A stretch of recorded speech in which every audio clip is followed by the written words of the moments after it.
No, we're starting early. In my defense, Tuesday has been a mixed bag.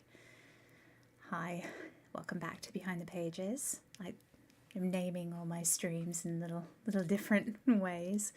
Reading with Lily, tea with Lily, great chapters, now this. So I like naming things. Go figure. So hello, welcome. The tea today is Harney's Hot Cinnamon, as usual, and as you've no doubt noticed, I am on stream early, partly because I just finished an interview with the lovely and very kind Rick Kleffel of Narrative Species podcast and radio show. So that was really nice to look for that. Coming out soon, we talked about The Salt Black Tree, which is book 2 of the Dead God's Heart duology. And we talked about a lot of other stuff too, so it was a good time. But that's not what we're here for today. We are here with a cup of very hot tea, and I'm somewhat scattered today. So if I tend to take a rambling detour, that's why. So, speaking of questions, let's get into it. Let me set my timer here, because we have 3 questions today. 3 questions seem to be about the number that will reasonably fit in streams like this. So if I finish early, I'll just extemporize until the timer runs out. So you can see lists of questions on the back here. Right, so the first question is from reader CW. Hello. It says, is there a genre you haven't written in yet that you really want to? Oh, that's a dangerous question. Now, I don't tend to write specifically to genre. I tend to just get an idea, write a book, and then toss it over the fence to my agent or editor saying, here's this thing, where do you think it fits? Because genre designations are largely arbitrary. They're extremely useful. They are good things to have. They are wonderful. I love genre designations because there are so many books that you need to be able to tell, what the hell is going on. And the Dewey Decimal or Library of Congress or all those other things, they only go so far, especially in fiction. So I love genre designations, but I don't tend to obey them. I tend to just let a book be what it is and let other people figure out the genre. That being said, many of my books tend to fall in one or the other with aspects of others coming in. And I've been asked, well, why are there horror elements in this one book? And I'm like, I don't know. You tell me. That's just how my brain works. That's just what the story wanted. Speaking of which, there are things I wish I could write. I wish I could write humor. Humor is very, very difficult for me. Squirrel Terror notwithstanding. What a lot of people might not realize when reading Squirrel Terror is that I was extremely depressed while writing that. The humor in it, the mordant wit, if there is any, the humor was just to keep myself alive, telling those stories and putting them on the blog and thinking about them and interacting with the backyard denizens. Those were strategies and tactics just to keep myself alive another day. So they came from a profoundly, deeply uncomfortable place, and they ended up being extremely funny for whatever reason. So I wish that I could write humor as a matter of course. Now, there are things that I think are funny, and there are story beats where things are getting really deep and dark, and then a character will say something, especially in books like After War or a suspense novel where the stakes are high, they've just risen, and what do human beings do in that situation? Well, they crack a joke. So a lot of my characters do that because that's kind of my coping mechanism. Unfortunately, my sense of humor is very, very much gallows humor. I find terrible, terrible things really funny. So, I was just talking to the kids about this the other day, that, I wonder if it's marked them growing up with a mother who, gallows humor is my preferred laughter setting. And they were like, no, it's fine. We know that about you. We find different things funny. So I wish I could write humor. I wish I could write straight horror too. I would love to be able to pull off, a Stephen King horror homage, just because his work has been so formative to me. I would love to do like a Poppy Z. Bright homage, just like a love song to those types of horror novels. But I don't think I can. There's certainly aspects of horror and horror fiction, sometimes very deep, very big aspects that get crammed into a lot of my books, because I think that's mostly a function of the paranormal themes and figures that I like to cram into books. It's very rare for me to do a book without a paranormal aspect to it.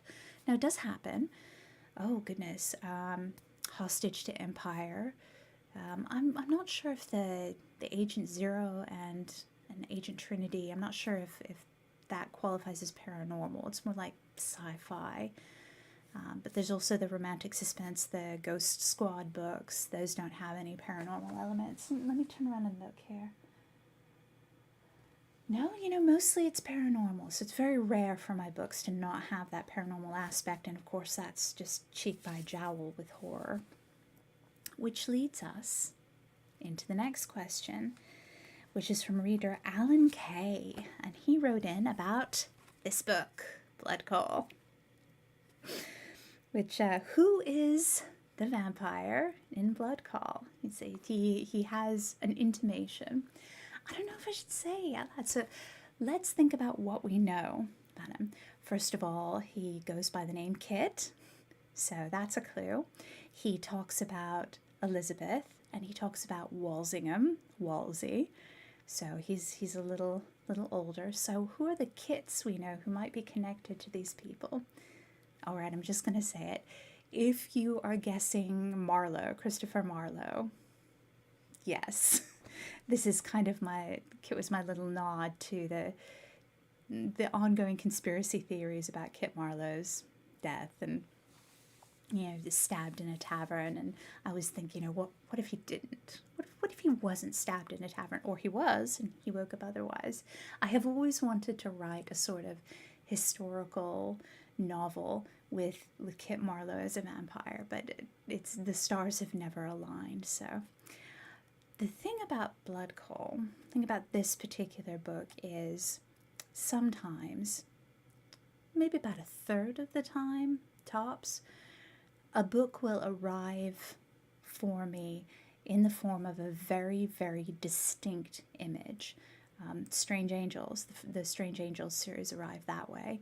But with Blood Call, how this book arrived was I saw it, and I've talked before about how often books are like a full body hallucination for me.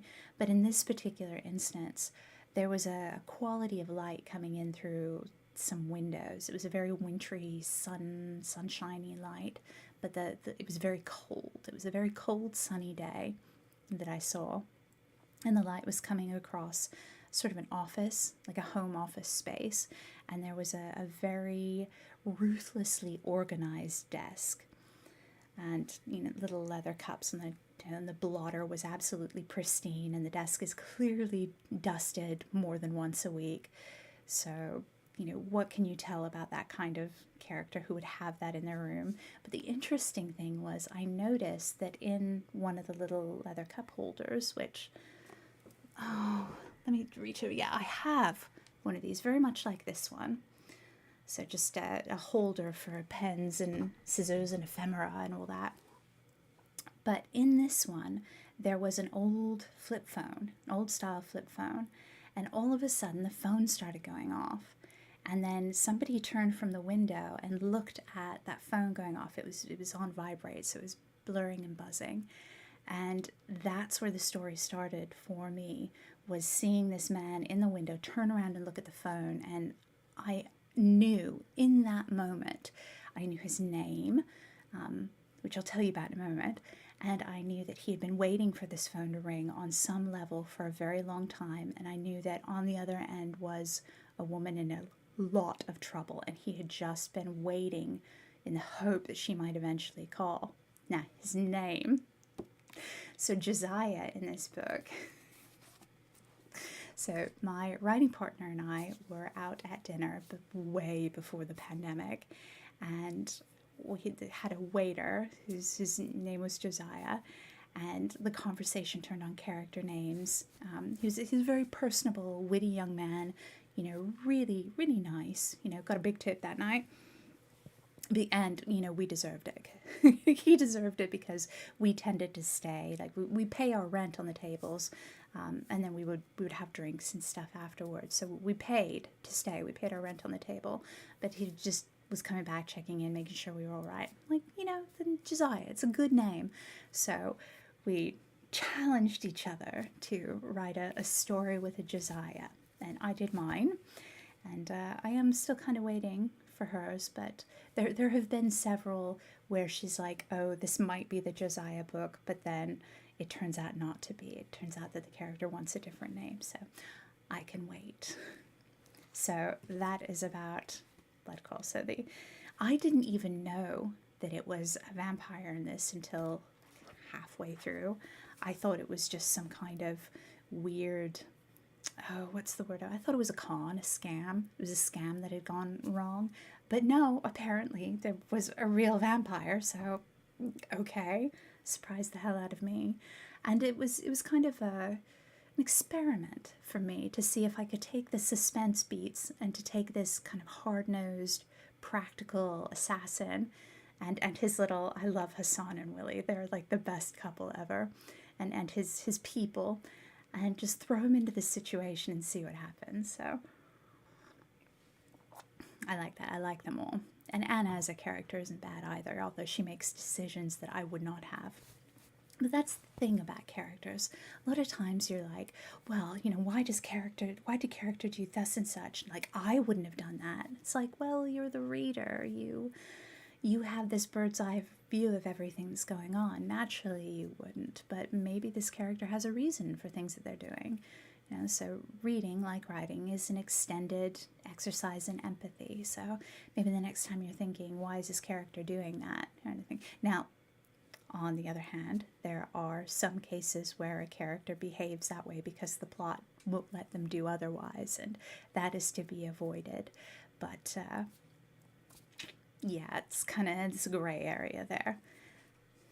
But whenever I'm reading a book and I'm like, why is a character acting that way? I try to go back in the text and figure out why. I don't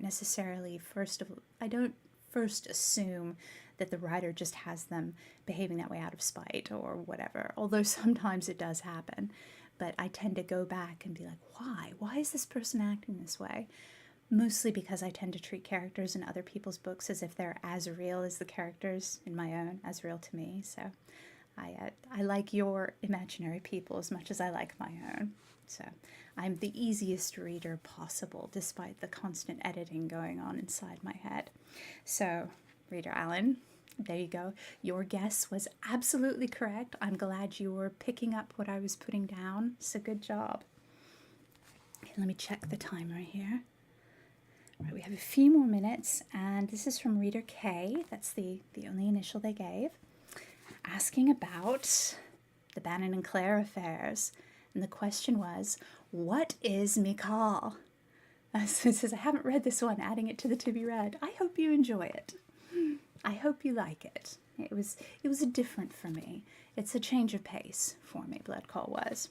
So, Bannon and Claire affairs. What is Mikal? Now, originally, the first trilogy was supposed to happen, and then there was the Damnation Affair, which is an add-on. It happens at about the same time as, I think, the Red Plague Affair happens. So the Red Plague Affair and the Damnation Affair, I think, happen at roughly the same time, I think. But what I had planned afterward was a whole nother trilogy where Bannon and Claire go to China, and then they go to America, like their world's version of China, and then their world's version of America, where they end up meeting Jack and Kat from the Damnation Affair, and they get to see how Jack and Kat have kind of adjusted to living lives as these supernatural beings.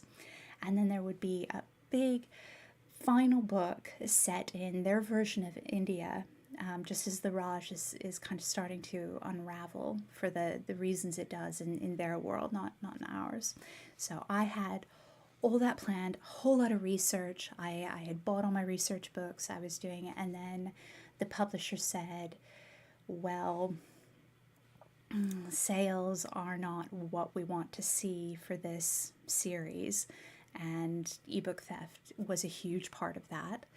So not only did ebook theft kill the Steel Flowers series, but it also killed the Bannon and Claire series. I was going to do a whole nother trilogy after it, and they said, no, the numbers aren't where we want to see. So my editor, bless her, and this is why I will absolutely go to the mattresses for this particular editor, came back with okay, what else do you have? You're still under contract. What else do you have? And so I ended up giving them the Trailer Park Fae series. So that's the whole story of the Bannon and Claire affair. So you were supposed to find out the big reveal about Mikhail and what he is and his antecedents and his plans for Emma and what he wanted to do were going to come out in little hints in the first two books in that series. And then there was going to be a huge set piece battle in the third book. Oh, there goes my timer.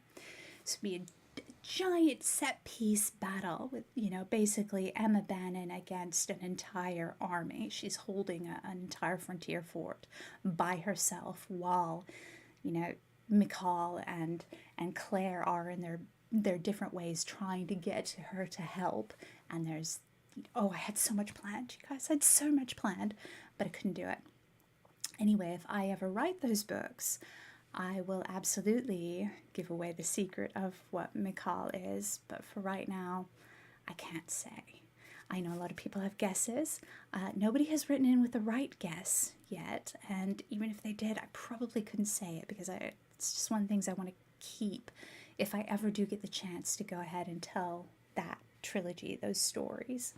So, yeah, so, ebook theft, torrenting, more than one series of mine has been killed by that. So, and if you really wanted to know what Mikhail was, I'm sorry, I can't say just yet. So, very sorry about that. The tea has cooled. My timer has gone off, so it looks like we have come to the end of a question and answer. And again, this one happened really early because I had some family news earlier this morning, and I also had an interview scheduled, so I thought I would, kind of squeeze in the live stream before I go and have a spot of lunch, because I have revisions looming. The second Sons of Imra book really needs to be turned around and sent back to the publisher. So that is that. I hope you have enjoyed this little peek inside my feverish, squirrel-crazed brain. And I think I really do need some lunch now. I'm beginning to get that weird floaty feeling. So I will see you again. Oh goodness. Well, tomorrow another great chapters reading will drop. And I should see you on Friday for the usual reading with Lily. And this week it will be 1984. We did Brave New World last week, and we're going to be doing 1984 this week. So it will be immensely cheerful, I'm sure. Thank you for being here. Be kind to yourselves and to each other. Wash your hands, wear your masks. We're not out of the woods yet, and I hope you have a good week. I hope your Tuesday is nice and calm and even, and the rest of the week is nice and calm for the rest of us, because wow, between the news cycle and everything else, my Tuesday's been a very mixed bag. So, right, off I go then. See you later. Anta.